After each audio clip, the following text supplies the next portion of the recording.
You know how I got land? I was homeless. And I used to fish all the time. I wasn't fishing playing. I was fishing catching fish because I drive to a rest area because I kept charcoal in my trunk. And when I got to them little grills on the side of the rest area, I'd take my charcoal and I'd fry my fish. But I was always fishing somewhere illegally because I ain't own no lake or nothing. And I catch a string of bass, probably get 6, 7 on there. Hey, what are you doing over here? Get away, get out of here. I pull my string up. Hey, them fish don't belong to you. Let them fish go. I got to take all them fish off the hook and throw it back in the water. He didn't know, man, that I'm trying to eat, but I can't break no law, so I got to go on about my business. So first thing I said, I told God, I said, when I get me some money, I'm going to buy me a piece of land. Because I just want a piece of land where can't nobody run me off. I just want something I can stand on. This here piece belonged to me. So this how I did it. I was reading something one day, and I said, man, how much land is on earth? So I looked it up. It's a little over 36 billion acres of land on earth. At the time, it was between 5 and 6 billion people on earth. It's a little over 8 billion now. So I did a little hood math.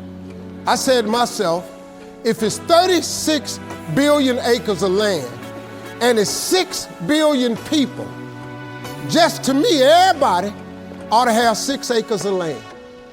It was a scripture my mom used to tell me about all the time. She said, you have not because you ask not.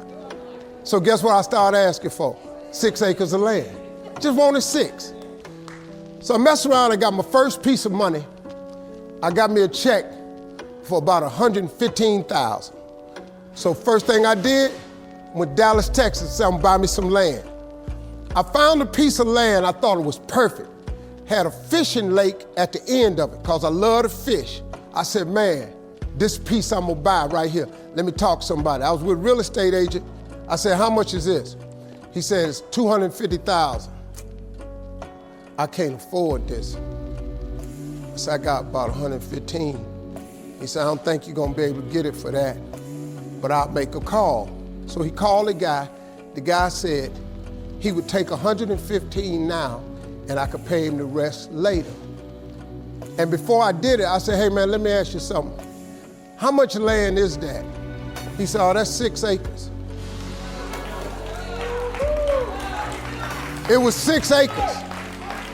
I got ready to sign it up. The real estate agent said, Mr. Harvey, before you sign that, I want you to think about it. I want to show you something else. So he took me over to this dude's house. I never met this guy. He came outside, he's a hillbilly. He's just country. You know, I was a little nervous. Me and hillbillies don't really, we don't normally work that good together. His name was Jerry Campbell. Turned out to be one of the nicest men I ever met. I misjudged the man. He talked to me, said, I want to show you something. And I go over there and I couldn't believe it, man. It had rolling hills on it. It had 4 lakes on it, fishing ponds.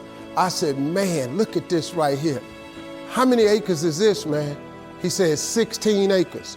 I said, man, I can't afford nothing like that. He said, well, hold on, I'm in a tide right now. How much you got? I said, well, I was gonna do this other piece of land. I got 115, I'm gonna pay now.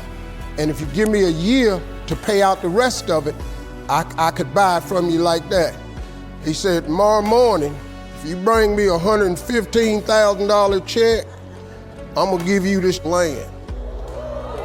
So I got the 16 acres of land the next day.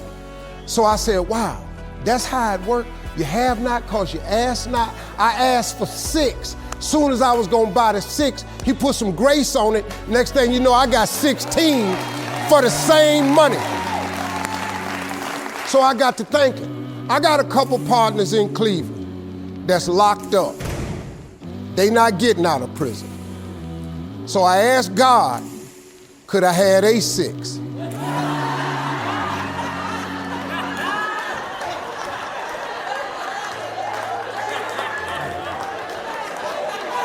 They not getting out. They got 6 coming. Hey, Lord, can I have they 6?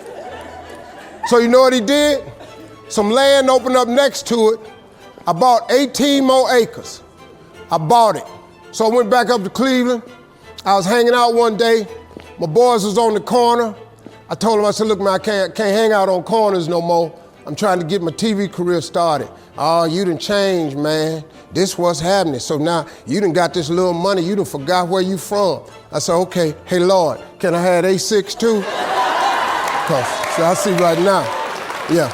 I see what's happening right there. They ain't finna go nowhere. So I kept asking for everybody I thought wasn't gonna ask for they 6. I asked for they 6. I ended up owning almost 300 acres of land in Denton County, Texas. But I just kept on, man. Just kept on with it. I just kept the faith. I kept believing. I kept asking him. I kept wanting.